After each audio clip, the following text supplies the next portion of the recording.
Huge loss, Andrew, at tight end with Jalen Weidemeyer, one of the best in the business, caught 40 balls, over 500 yards, 4 touchdowns.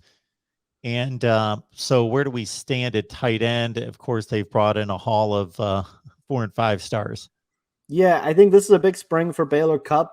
He's a guy that was really highly rated coming out of high school, and just hasn't quite been able to stay healthy over his first couple of years. But he was on the field last year and looked like he got better as the year went on. And so I think he's a big key in the tight end room to kind of replacing Jalen Weidemeyer. It's obviously a tall task. He was a central focus to the offense, and then they signed 3 tight ends this past year.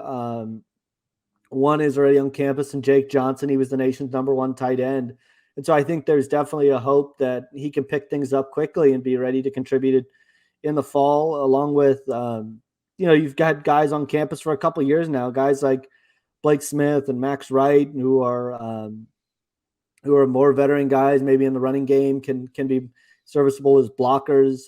Fernando Garza is another guy that's been on campus for a while now, and so is Eli Stowers. He made the transition from quarterback to tight end, and so if they could get something out of him this summer, he could be a guy that could factor in as well. And then this summer you're going to have Donovan Green and Theodore Mellanostrom from Sweden arriving, and I think Donovan Green's certainly a guy that has the chance to make an impact early.